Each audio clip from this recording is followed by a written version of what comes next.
Pues muy buenas noches. Mi nombre es Sherezada Vigdalí Hernández, como ustedes ya saben.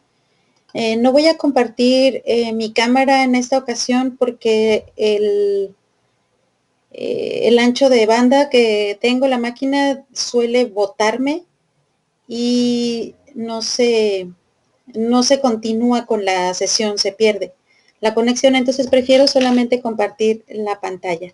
Me gustaría que si me están escuchando en el chat pudieran escribirme que se escucha fuerte y claro, por favor. Rosalinda, Leti, ¿me escuchan?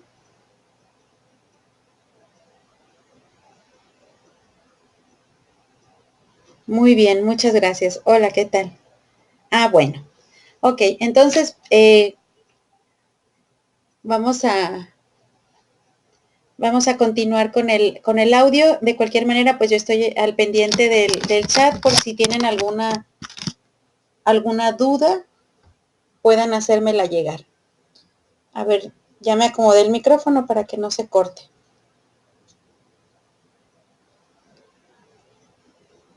Perfecto. Bien. Pues este módulo nuestro se llama Textos y Visiones del Mundo y está enfocado a entender la literatura. Eh, algunas prácticas literarias y precisamente esa relación que tiene en cómo vemos nuestro entorno. Así que el módulo lo que pretende al final es hacernos llegar la visión del mundo a través de los textos que escriben las personas o las comunidades, que generan esas comunidades de personas. Y nos dice que cada texto es el reflejo del mundo interior del autor, porque solamente él sabe en lo que cree, en lo que imagina, cuáles son sus deseos. Y bueno, ese es el mundo interior, cuáles son sus valores, etcétera. Pero también sirve para reflejar el mundo exterior en el que vive. En esa época, las costumbres que se tenían, las vestimentas, las dudas, e incluso cómo se imaginaban que podía ser en otra época y en otro lugar. Tiene que ver mucho con el asunto de la creatividad. Así que a través de los textos literarios de las distintas épocas y en sus distintos formatos, podemos percibir la realidad de los autores. Así los textos se convierten en visiones del mundo. Es un módulo muy bonito, muy interesante. Tenemos que echar mano de cosas que hemos visto en los módulos anteriores. Para recordar principio que en el pasado vimos textos históricos, científicos y académicos cuando hicimos nuestro folleto acerca de los fenómenos naturales, cuando investigamos precisamente de las falacias y todo eso antes, pues ya nos ayudó a entender algunos de estos tipos de textos. Y bueno, también investigamos acerca de algo que hubiera ocurrido en nuestra comunidad al menos 10 años atrás y tuvimos que consultarlo. Así que haciendo memoria de eso que hicimos, bueno, vamos a continuar aprendiendo y esta vez vamos a acercarnos a los textos literarios. Aquí está la división. Los textos literarios tienen un propósito estético o poético y los géneros que podemos encontrar dentro de los literarios son el cuento, la novela, la leyenda, la poesía y aquí nos falta el drama, el teatro. También es parte de estos géneros. Para tratar de ubicarnos entonces en este espacio, pues los géneros científico, literario y periodístico tienen sus ejemplos de textos diferentes. Pero también hay un modo, se escriben en un modo esos textos. Para que nos quede más visible cuál es esta relación que se tiene entre el modo del discurso y el género, pues vamos a ver la siguiente. Aquí traté más o menos de poner el modo discursivo en los recuadros que están aquí en el centro y algunos ejemplos. Para el modo discursivo narrativo, pues sus ejemplos son el cuento, la novela, la leyenda y algunos poemas épicos, como aquel poema de la Ilíada, la Odisea, el mío Cid, que cuentan una historia en verso de la biografía de los personajes y sus aventuras. En la Odisea, pues hablamos, se habla del viaje que hizo Odiseo o Ulises después de que termina la guerra de Troya y cómo regresa a su casa y en el camino encuentra sirenas y seres gigantes que tienen solo un ojo, los cíclopes, etcétera. No va contando todas esas aventuras durante 20 años, pero está en verso, es un poema. Así que esos poemas que cuentan una historia también son parte de la narrativa, aunque sean poemas. Hay temas y géneros que se combinan. Por otra parte, está el modo descriptivo. Como su nombre indica, es aquel que describe, nos va a hacer un retrato con palabras de cómo son las cosas.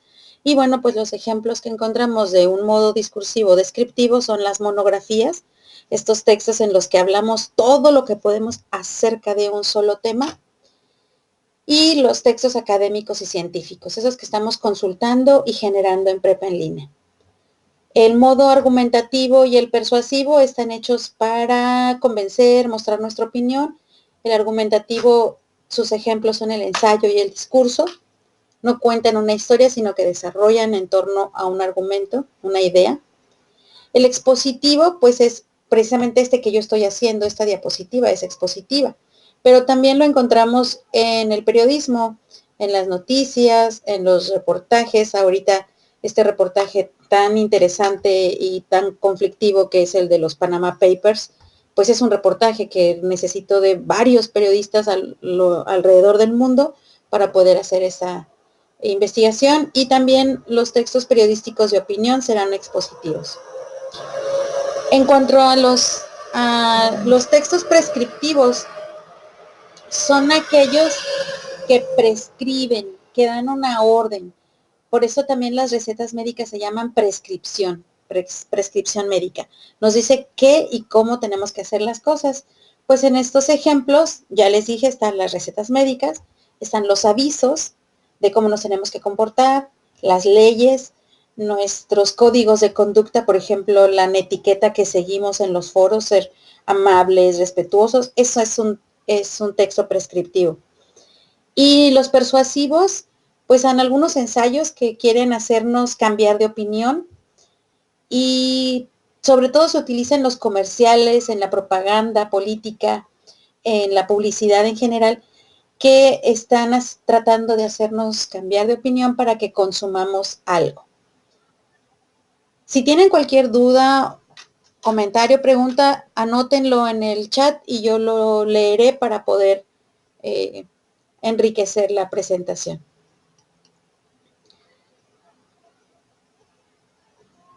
Y como les decía, bueno, la poesía y el drama, el texto teatral, están dentro de la literatura, pero tienen unas características específicas. Hoy vamos a hablar sobre la poesía.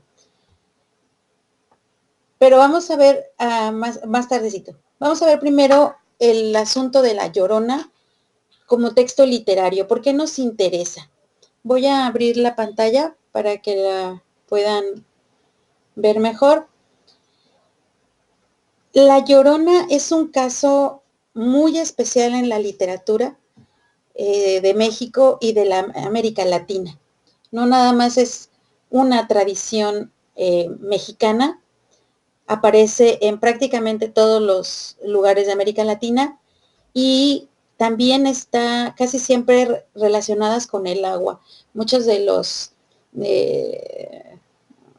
pasajes, de las diferentes leyendas, de las canciones, tienen alguna relación con el agua, ya sea que y las apariciones, ¿no? Que si se aparece cerca de un río o un canal, casi siempre está relacionada la Llorona con el agua.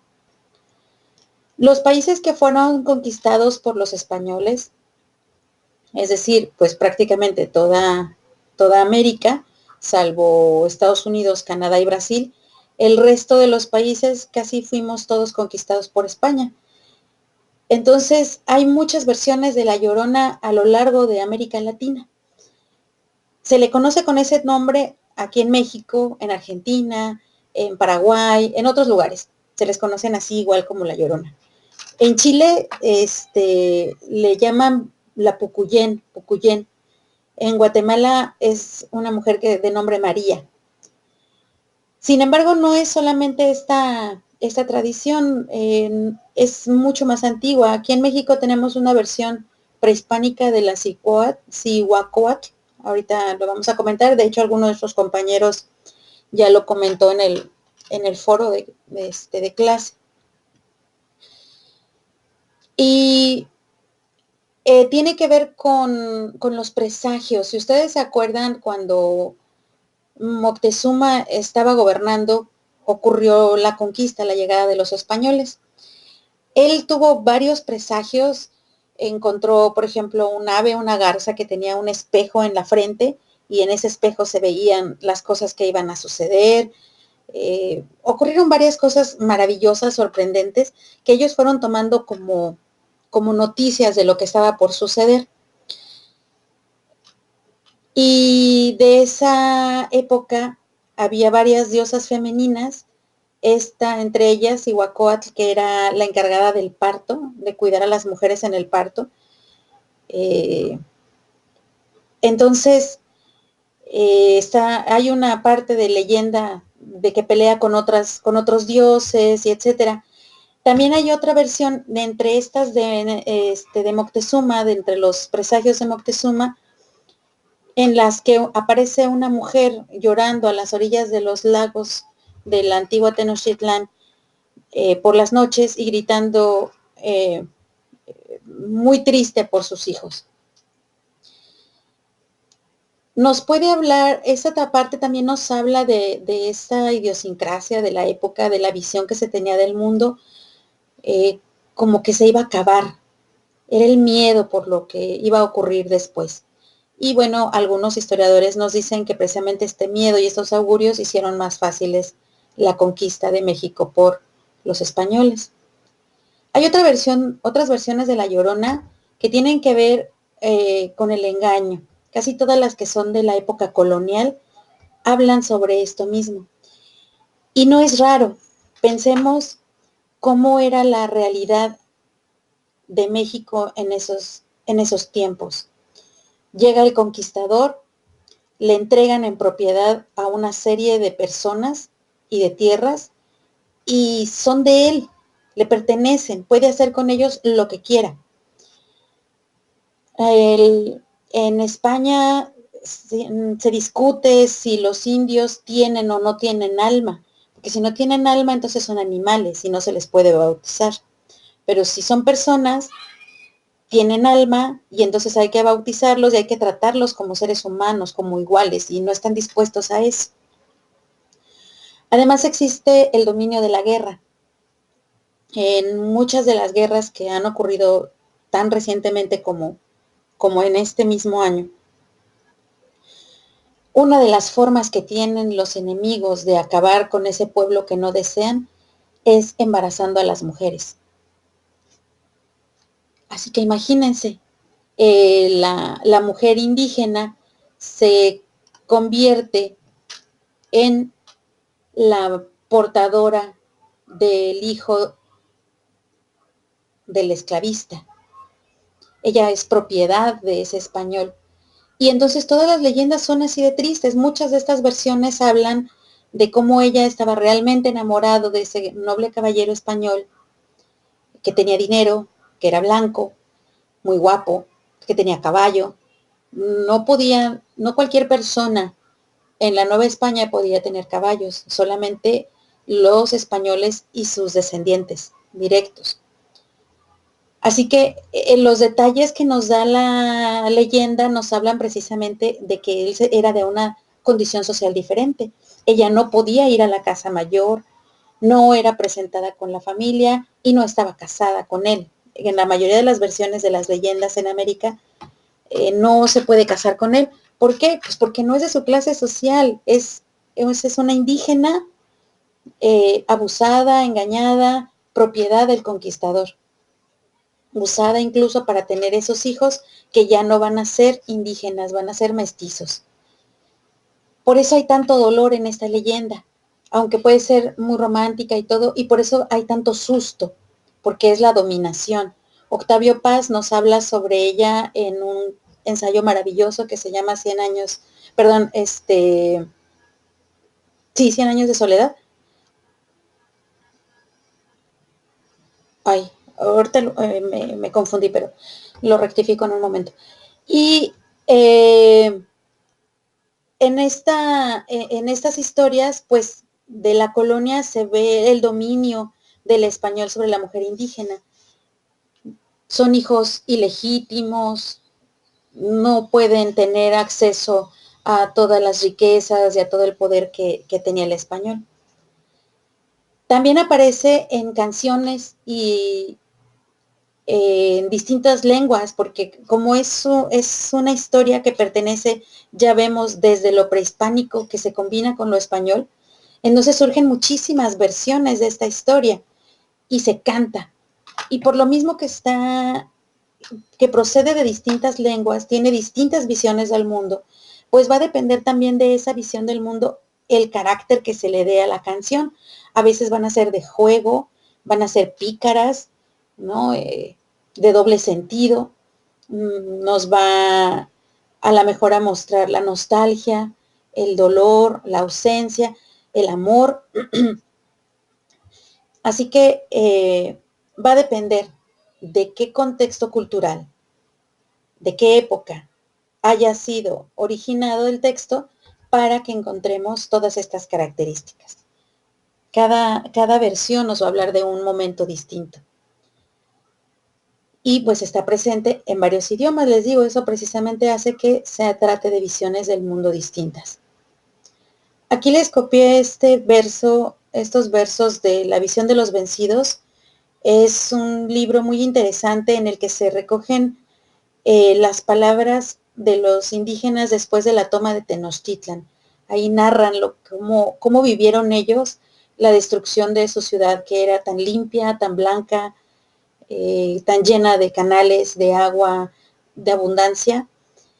Y se habla sobre ese sexto presagio que recibió Moctezuma. Muchas veces se oía, una mujer lloraba, iba gritando por la noche, andaba dando grandes gritos. Hijitos míos, pues ya tenemos que irnos lejos.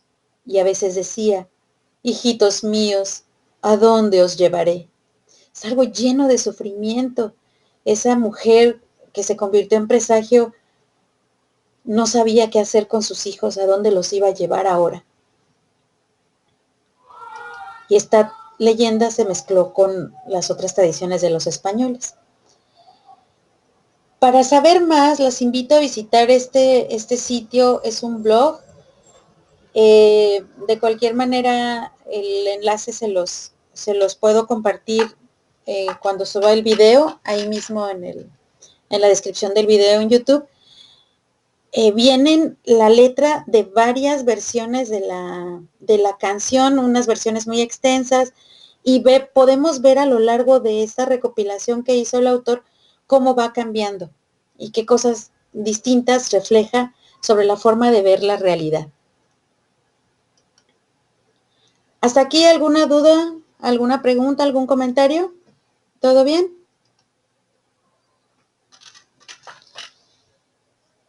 Pues hacemos entonces un resumen. Cada versión de La Llorona, tanto de México como de los otros países de Latinoamérica, representa una visión del mundo propia del momento en que surgió. A través de estas versiones de La Llorona entendemos la cultura, las creencias, las condiciones de vida y las situaciones sociales de esa época, determinada a través de la creatividad de una persona o una comunidad, porque a veces estas canciones no tienen un autor único, sino que cada quien la recibe y le va añadiendo cosas. Y también refleja los deseos y la imaginación de esas personas.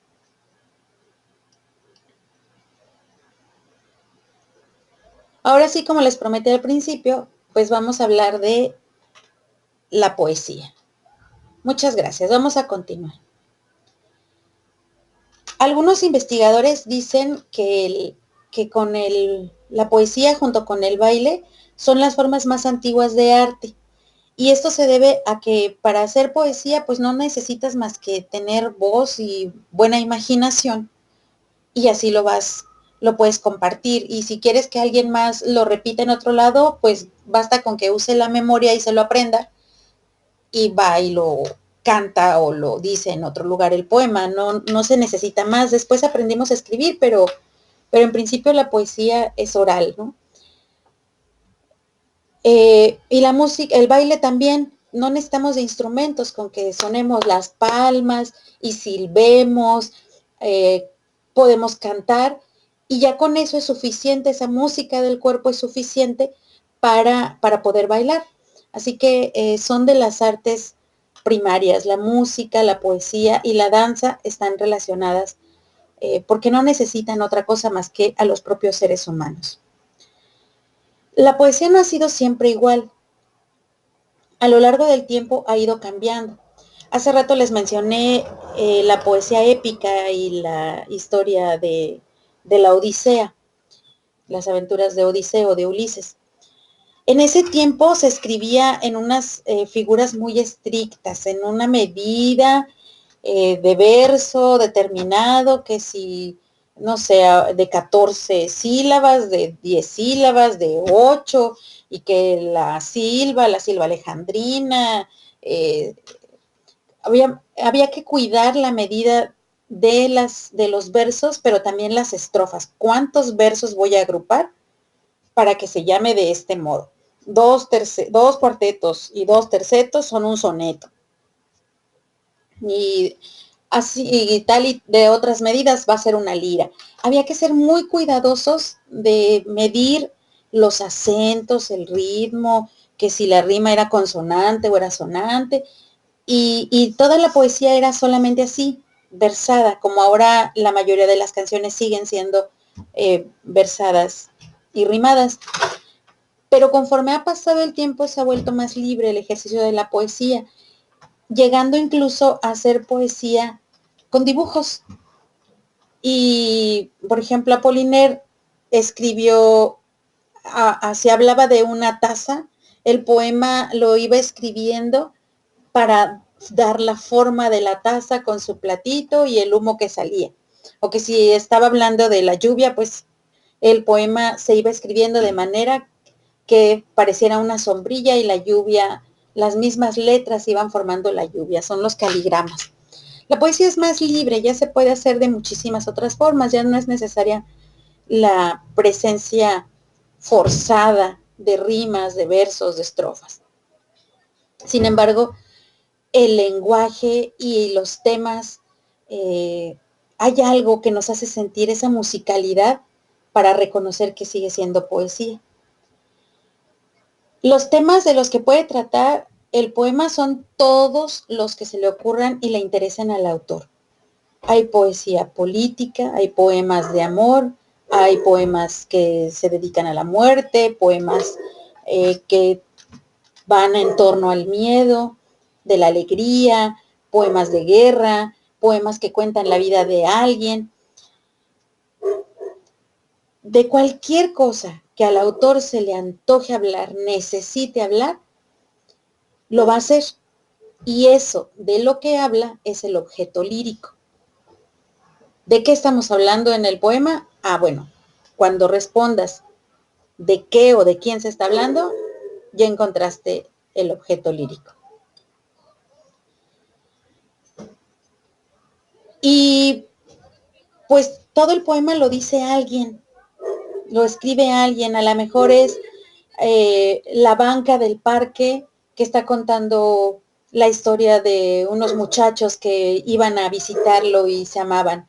A lo mejor es un hombre enamorado, dolido, y que extraña a su mujer.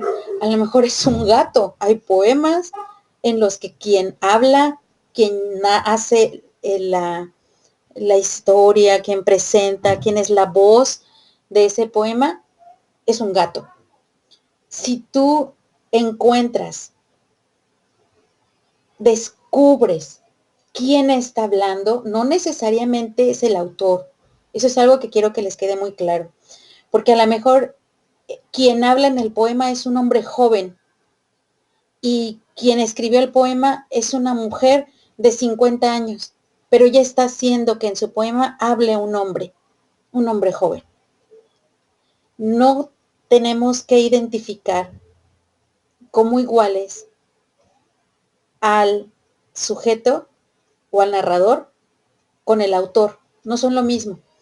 Porque si fueran lo mismo, todos los personajes de que creó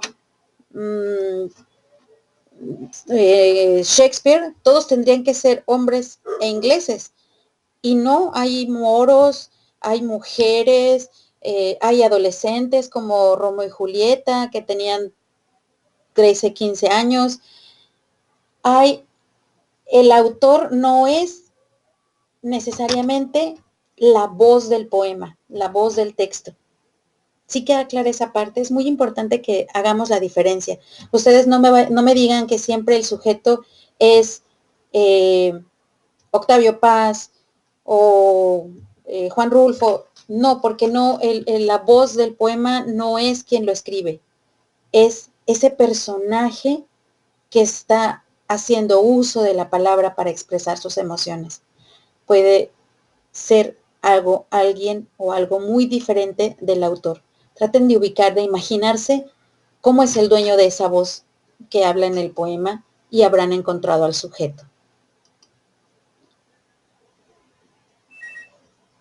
Y bueno, vamos ahora a esta parte de la retórica, que forma parte esencial de la poesía, aunque no es exclusiva. ¿Qué es la retórica? Es el arte de bien decir. Esto significa que no está limitado a un género en específico. Podemos bien decir en un ensayo, podemos bien decir en un discurso público, acomodar las palabras, usar ciertas figuras, ciertos recursos para que lo que estamos diciendo realmente se entiendan. Eso es la retórica. Últimamente nos ha dado por entender la retórica como echar rollo y marear con el verbo, ¿no? Pero no es necesariamente así. Lo original es el arte de bien decir. Existen varios diccionarios de retórica y poética para comprenderla y usarlas mejor. Si ustedes gustan, podemos buscarles uno y compartirlos. Como les digo, no es exclusiva de la poesía. ¿Y ya se escucha mejor?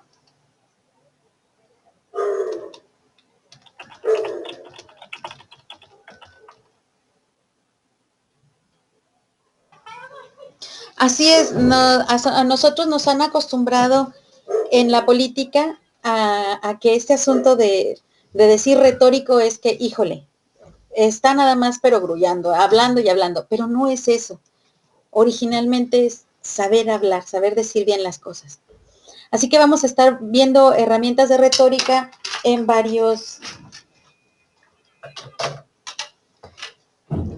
momentos. Y bueno, algunas de las figuras no son las únicas, hay muchísimas figuras retóricas, pero estas que vamos a revisar son la metáfora, el símil o comparación, la hipérbole y el oxímoron. Tienen unos nombres bien raros porque muchos de ellos son griegos, son antiguos, pero yo realmente quiero que con estos ejemplos nos quede súper claro. La más fácil de todas es la comparación. Aquí les puse una imagen. Es sobre un carro, es la publicidad de un auto. ¿Qué creen que nos quiera decir esta imagen? El auto está arriba y el rinoceronte abajo, en vez de llantas, como si esa fuera la potencia del carro. Pues sí, precisamente está comparando, nos está diciendo que el carro es tan fuerte como un rinoceronte. El rinoceronte no se detiene ante nada, es fuerte, muy bien. Así que, muy bien, sí, gracias, es fuerte y potente. ¿Cómo se construye en el texto una comparación cuando nosotros decimos es tan fuerte como un rinoceronte o es tan potente como un rinoceronte e incluso es tan gris como un rinoceronte? Cualquiera de los atributos que nosotros le asignemos al rinoceronte, si lo comparamos este objeto con este otro, en la poesía vamos a encontrar es tan delgada como un lirio, es tan pálida como una magnolia, es tan bella como la Venus de Milo. Eso es una comparación. Espero que esa parte nos quede clara. Cuando empezamos a comparar y a alejar, a comparar más cosas como en segundos niveles, hacerlo un poquito más complicado, aparece la metáfora. Aquí les puse ¿cómo se llama la flor que está abajo del sartén?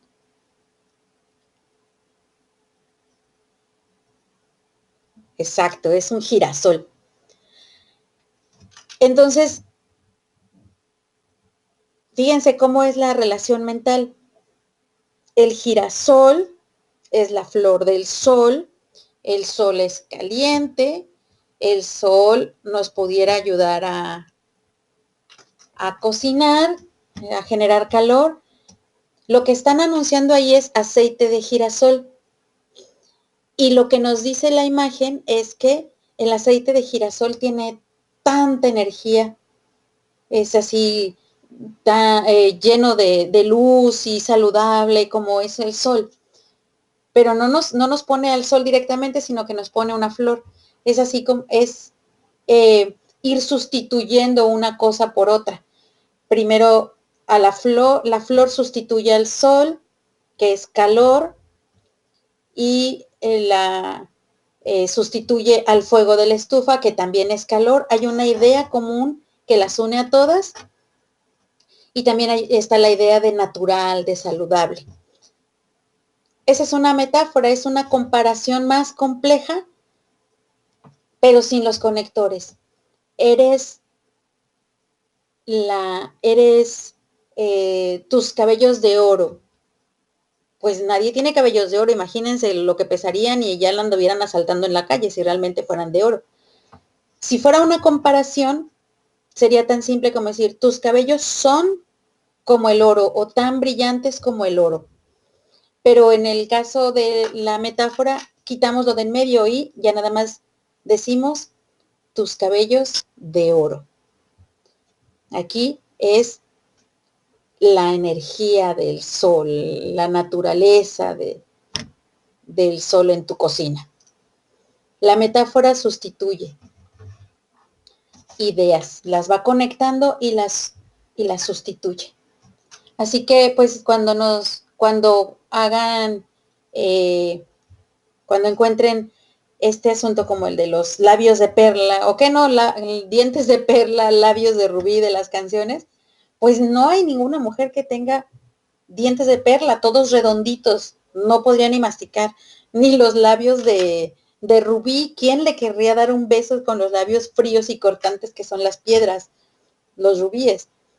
Es una comparación a la que le quitamos los conectores, la parte de en medio.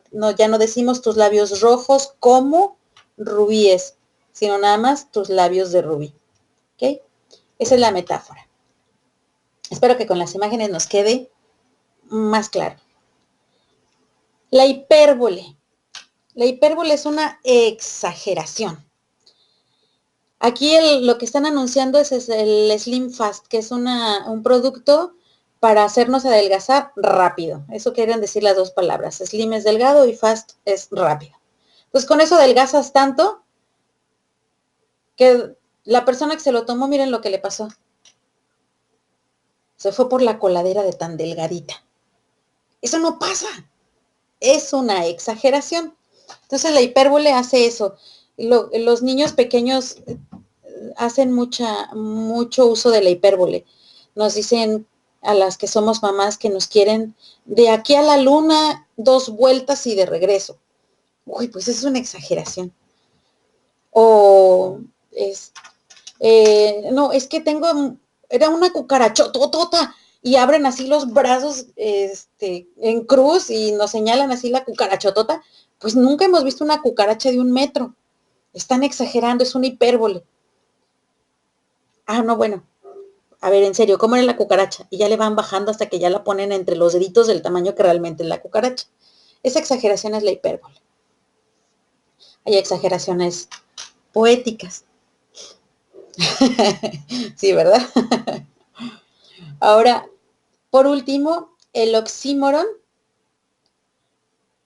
es como un absurdo, algo que no puede ocurrir. Pone junto a dos cosas que son opuestas.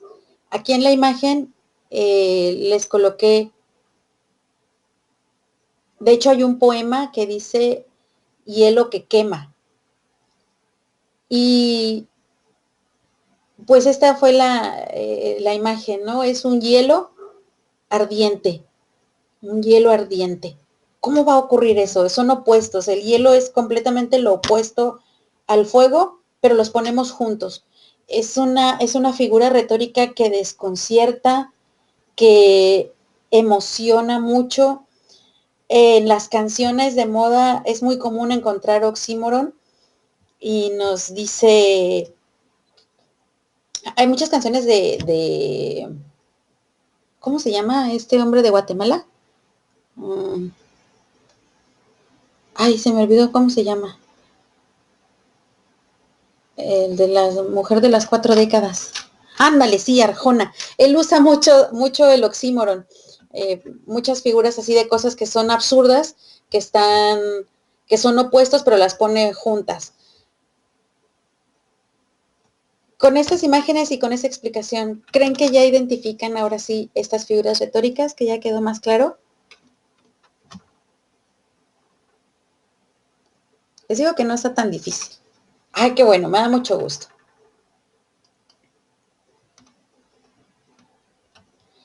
Así que bueno, yo creo que vamos a hacer otra sesión en los próximos días, o por lo menos la voy a grabar y la voy a subir, porque hay más temas que tratar, pero estos vi que nos estaban causando alguna confusión y necesitaba también tener una visión de conjunto de lo que es el módulo. Ahorita voy a pasar a otros temas generales. La recomendación que nos hacen nuestros tutores y los aseguradores de calidad es que hay que participar de lunes a viernes en los foros para que cuente la calificación, porque si se hacen en sábado y domingo, aunque yo les ponga calificación, el sistema no los registra y puede parecer que no participaron. Tengan cuidado con esa parte. Procuren asistir a las sesiones porque aquí podemos salir de dudas y conocernos, convivir un poquito y entender mejor qué es lo que vamos a hacer. Pregunten siempre que tengan duda. Yo trato de entrar varias veces al día para estar al pendiente de sus comentarios y podérselos responder. Y lo mismo la maestra Angie, ella es una persona muy disponible, muy abierta, y ella entra a diario varias veces también, así que no se queden con la duda. Si yo no se los puedo responder o no estoy, pregúntenle a la maestra Angie, no hay ningún problema. Hay que participar y acordarnos de la etiqueta en los foros, ser respetuosos, ser abiertos, y para poderle sacar provecho a todo lo que estamos haciendo. Siempre fíjense en este que dice, observa el panorama para entender el propósito. Acuérdense cómo se llama su módulo y cuál es la intención, qué es lo que queremos lograr. para que no se queden en actividades sueltas, sino que tengamos un propósito.